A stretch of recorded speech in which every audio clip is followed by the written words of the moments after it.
and I am so scared.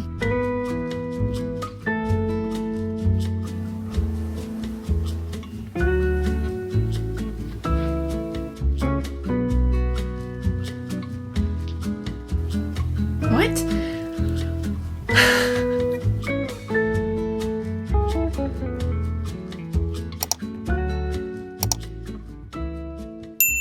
Hi friends, welcome back to my channel. My name is Chia, and today is going to be part 2 to my continuing series vlog. I have one video where it goes over all the series I'm already in the middle of, and then the second one that I posted also goes over the other series that I've added. I've only since added maybe 2 new series since the second video, so I'm going to pop them up here. These are the books right now that I have more books to read in, but I have yet to pick it up. I ultimately want to cut that down mainly because if I have more books to read in that series, then of course I can control that. These are the books that I'm going to be reading in this reading vlog. I'm going to be reading Golden Sun by Pierce Brown. I read Red Rising last year. I think I gave it like a 4.5 stars or 5 stars. I think I gave it a 5 stars. I loved it. I didn't think I would like it that much because I'm not really a big sci-fi girl. But the moment you go in and you see how messed up their world is and you start caring about the characters, and Darrow is such a formidable character, it's crazy. So I have to move on to Golden Sun. I've heard nothing but great things about this. I am so scared of the ending. I heard it will devastate me, so we'll see. But I'm excited to finally pick this up, and I wanted to pick it up sooner rather than later. It's very complex. It's not one of those like I can turn my brain off. This one is very political forward. It's a lot of complex like political systems. There's big mind-blowing things that happen in Red Rising, and then he is sort of like being a double agent kind of. So I'm excited to continue this and see what else happens in this world because I am loving it so much. Next one is A Queen That's Fierce and Deadly. I am so excited to finally finish a series. I was gonna pick up something else, but I knew that this was the last book I had in the series and I just wanted to finish it. I wanted to put it on the list that I finished, and I was tired of it like holding over my head. And also the last time that I read the third book in my last reading vlog, I made note that I could not remember a lot of the details for the characters that like appeared in the third book, and I didn't care enough to go back and reread or like look it up. I just went with the flow for that one. Since it's still kind of like clear in my head, I wanted to pick this fourth one up so that I can ultimately finish this and stop thinking about it, because now I ultimately have it like crossed off my list. I'm so excited to finish it. And the last one is going to be Dawn of the Cursed Queen, and this one is the third book in the Gods and Monsters series. I read the second book in my last series reading vlog. I wanted to continue on with it in that vlog, but I didn't want to read like back to back like the same series. So this one I'm gonna read in this vlog, and I'm so excited to pick it up. Once I finish this book, the fourth one is the next one I'm gonna read, and that one doesn't come out till the end of October. So I'm excited to finish this and go on to the fourth book and put it as a series that I'm caught up with. That will be my TBR. I think the first book I'm going to get into is The Golden Sun because I'm so looking forward to it. I'm so excited to see what happens in this book. So let's get started.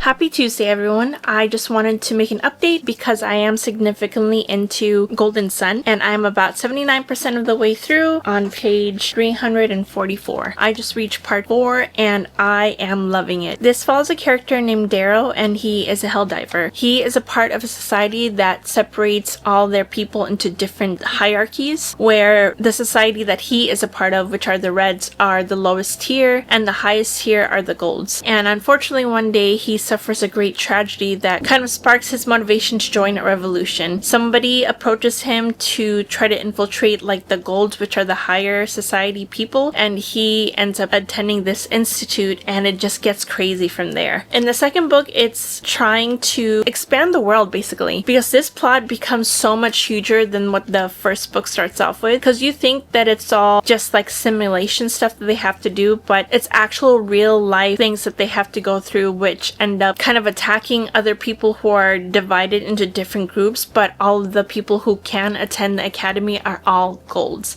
And this one, it's Darrow trying to become like the leader of a revolution, or at least like rise up a lot of the people who he has befriended, but they don't know what his true background is. And so this book is a lot more action-packed. The first book, maybe the first quarter of the book, was a lot of world building and also establishing establishing the characters and then also trying to establish how Daryl feels about the society that's around him and what he's always seen it as before the great tragedy happened. So basically he sort of like has a personal stake in everything because his people has been so mistreated all his life, and that's always how society has always treated like all the lower colors, and all the colors have different jobs that they are meant for, and that's what they're born to do. So they can't really go outside of their colored classes. This part in this book, I'm not trying to give any like spoilers away because there are like big stuff that happened at the end of the book. I said about the pacing, it was really slow within the first like 1/4 to half of it, and then the last quarter is where all the action happened because there's so much stuff that happened in the academy. And it's not like a typical classroom kind of setting, it's more of like a real life kind of setting where they have to get sent into this like major field area, and they're basically just meant to govern themselves while they're in this like area. The general plot of this book, it continues off from like the last book. We are more into where he's dealing with a lot of like revolutionary stuff now. There's like intergalactic wars that are happening now, and we are seeing more and more of the characters interact with each other and him basically trying to gain allies for the objectives that he has in mind. And I absolutely love the friends that he's made. The things that are different about the friends that he's made is that you don't know who to trust. There are so many betrayals that happen, there are so many schemes that are happening in the background, and it's one of those things where like you think they're in like deep trouble, but then you find out that Daryl has like, had a plan this whole entire time, and then you realize like towards like certain parts where it gets really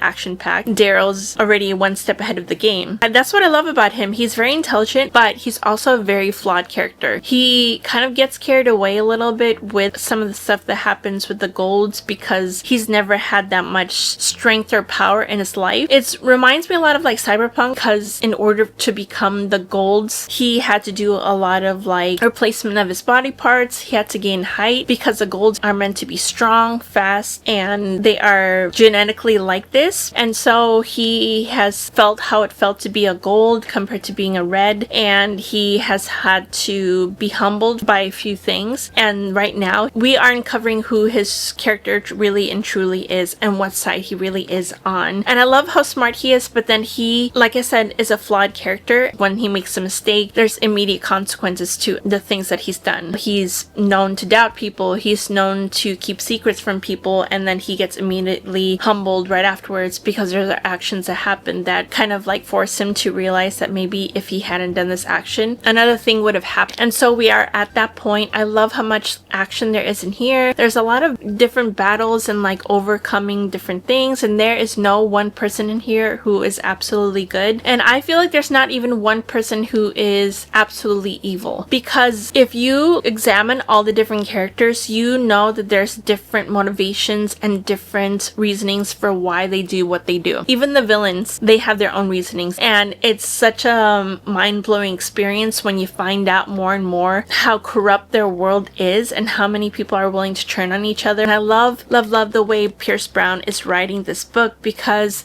it not is only well thought out action, but it's also a very unique world, and it's very sci-fi. There are intergalactic terms that are thrown around, and everything has a different name, and their languages are different too, because their dialogue is not the normal like English language that we are used to in everyday society, but it is their own type of like language. They have different slangs for everything. They have different things to call certain aspects of their lives. There's like people who are pitted against each other because they are a part of different houses, and it's just because a lot of blood feud has happened between these two different houses that there's so much like hate and misery that are going on with them. There's a lot of like Roman mythology that is thrown around here, like names, and also there's some Greek mythology that are thrown in here too. So it's very much like that. They speak like if they're back in Roman times. That's how I can describe it. I'm on the like last 100 pages and I'm so scared. I heard the last couple chapters are so heart-wrenching, and I'm so scared because I care about these characters so much. Now they're being more fleshed out and they are being a part of the story more. And I'm scared because I know that Pierce Brown is not afraid to kill off characters. In Red Rising, there was a lot of like death that happened too. There was so much like blood and like betrayals that happened that it just continues on a bigger scale, and it just gets bigger and bigger, and you just like get mind blown every single time a revelation happens because you're just like not expecting it. That's the reason why I'm like really liking it, because it's such a well thought out world with amazing characters and amazing action like back to back, while it's trying to convey a message at the same time. And that's what I love. There's been so many beautiful like quotes that I've read. Let me read you one of them. It's a no context quote, so it's not revealing any spoilers or anything. "We're all just wounded souls, stumbling about in the dark, desperately trying to stitch ourselves together, hoping to fill the holes they ripped in us." It's so beautiful, and it makes you think a lot about like how this relates to present society. Darrow is learning more and more on what he needs to do in order to build the world that he imagined that would be equal to every single tier in this world. He doesn't want the golds just to be taken down. He wants every single tier to be equal, for them to make their own choices without being forced into what society is telling them that they have to do. He wants all of them to have equal chances to be whatever they want, to pursue their lives however they want to, without the restriction of having to be forced to stay within their own tiers. I will come back and maybe film the last 50 pages of my reaction, because I know I'm already feeling that I'm getting emotional and I am so scared. But I'll come back once I'm near the end.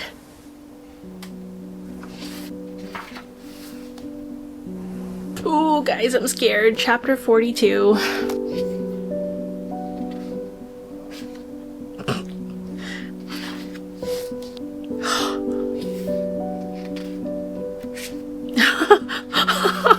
Oh, shit. I'm at the last 40 pages. Oh my gosh.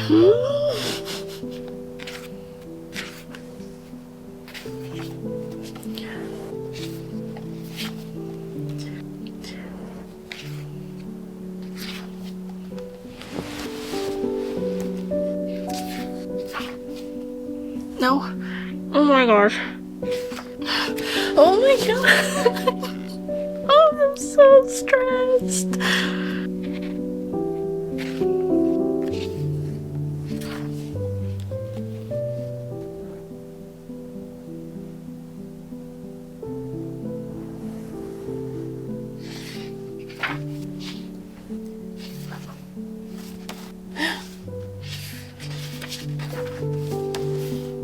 Oh my gosh, I knew it.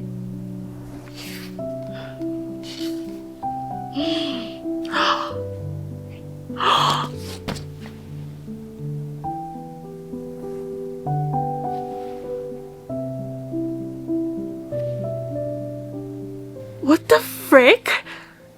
Hi friends, I'm back with an update, and as you saw from the last clip, I did end up finishing Golden Sun last night. 6 stars all the way. That ending had me shook. I couldn't believe that that's how the story ended for this book. It felt like they were working towards something really big. I had this bad feeling the whole entire time, because I know that if things are going too good, something bad is gonna happen soon, and it did. I haven't had a jaw-dropping moment for a book like this in such a long time. This one had me emotionally wrecked, had me shocked. I couldn't like think for a whole entire few hours after I read the ending of this book. It was crazy. I highly recommend picking the second book up of Red Rising series. I already started Morningstar because after that ending you have to go straight into Morningstar. I highly recommend having that ready once you're close to finishing this, because if I didn't have the next book ready, I don't know what I would have done. I can't even imagine those people who had to wait for the next installment of this book. I couldn't imagine waiting that long. Cliffhanger was too shocking for me to even wait around for the next book. And I don't want to compare it to any other endings that I've seen or read about before, because I really don't want to spoil it for you. The best thing to do going into this book is not to really know anything about it at all, and I can't believe I waited so long to pick this book up. I promise you that if you picked up Red Rising and it didn't immediately click for you, and you didn't really like the writing style at first, because I know it kind of like wrote really young in that one, this one will change your mind. There's so much action that happens in this book. It's like back-to-back action. I honestly think Darrow is the male version of Aelin. Darrow is very calculated with a lot of his schemes, and and even us as the reader don't even know what's going on until he starts explaining it. I was cheering him on, and some points where I felt like he was kind of rash in his decisions. I think he is such a likable male main character,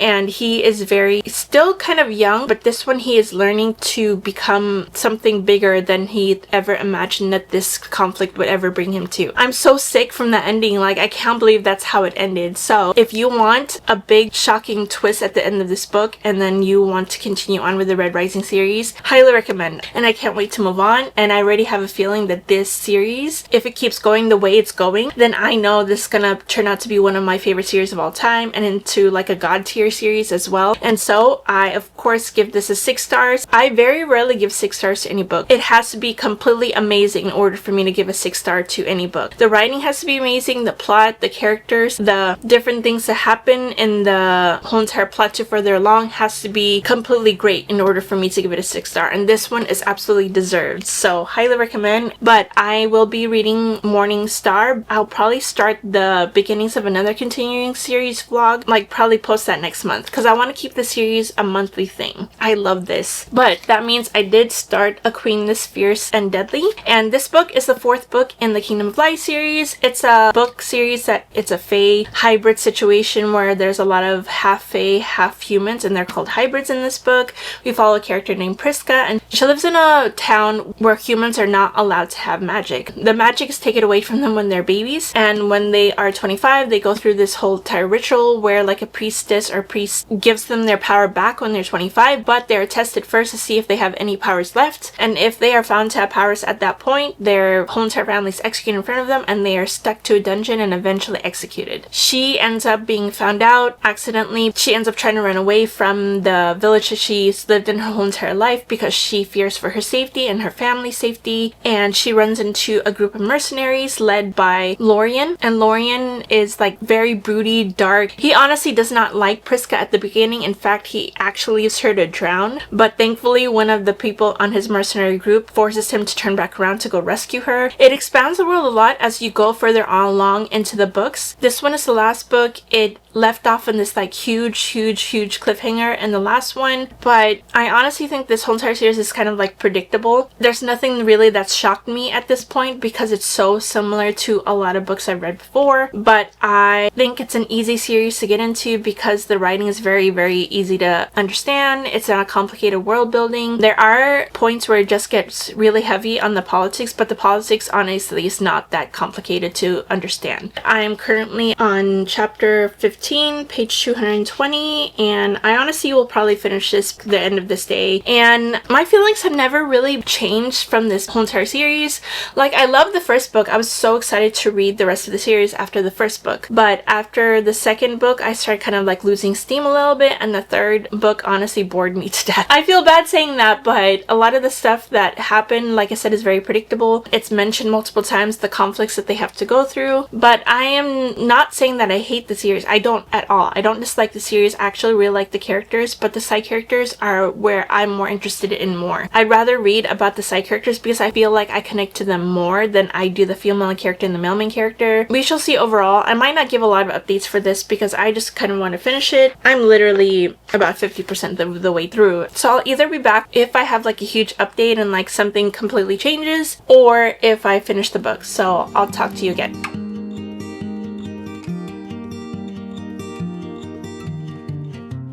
Okay, so I did end up finishing Queen This Fierce and Deadly, and I decided to give it a 3.75. I thought it was a good wrap up to the story, especially with like the big build up and everything, but it was a little bit quick to wrap up because a lot of the solutions were a little bit fast in my opinion. Overall, favorite characters I still had were like the side characters. I liked the ending for our female main character and our male main character, but I was kind of uninterested in all honesty, and I felt I was a little bit bored throughout the whole entire thing. So I did end up listening to it a little bit on audio. I do think that this series is good. It's just that I think I read a lot of series already that are too similar to this, and I wish I read it earlier before I read all those other series because this would have been better when I was a beginner at like romantasy. But I've since read over 100 romantasies at this point. So this one is really good, a series to pick up if you are really wanting to get into fantasy. I just thought the ending towards like some of the villains were a little bit really quick, especially since they were building up this big entire conflict for 4 books. At that point, yes, I was a little bit uninterested when it finally came to the end of this book, or maybe even halfway, so I didn't really care what happened to the characters. So I would recommend to those beginners, if you are more intermediate fantasy reader or even like an advanced fantasy reader, this probably would be not a favorite of yours. It's not going to be a favorite of mine. I'm happy that I finished it. I'm happy that I read it, and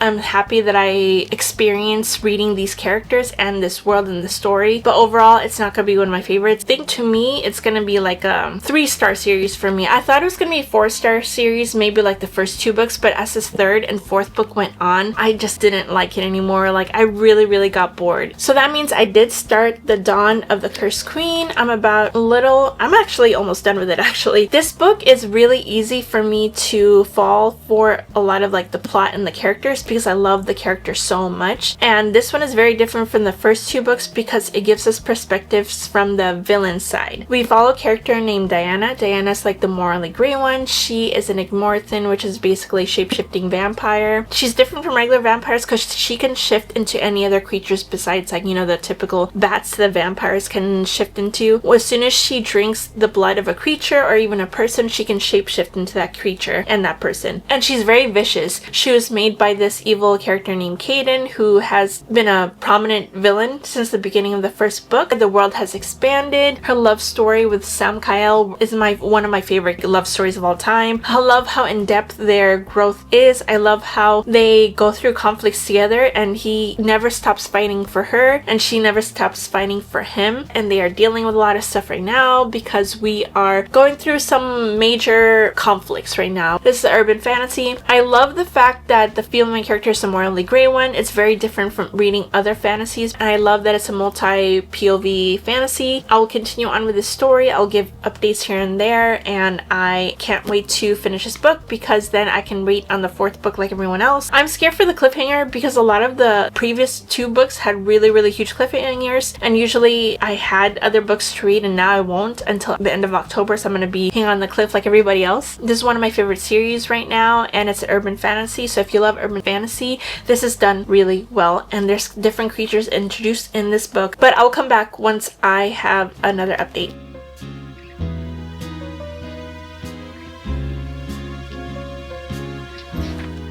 Not this book making me feel bad for villains.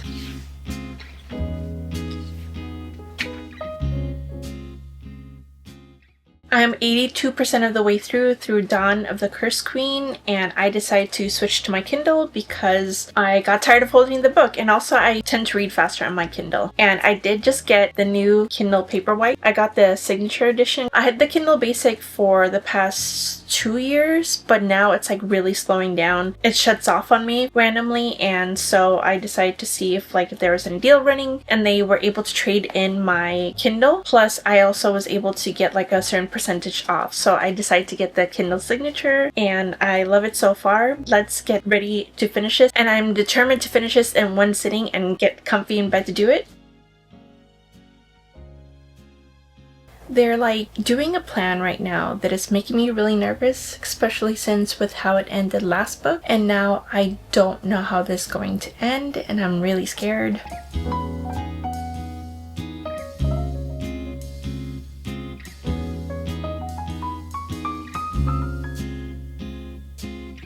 I have about 40 pages left, 94%. Let's finish this.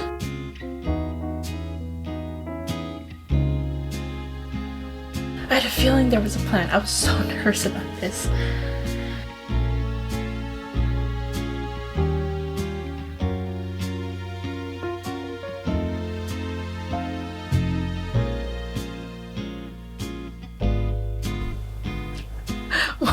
What is going on? What? I'm so confused. What?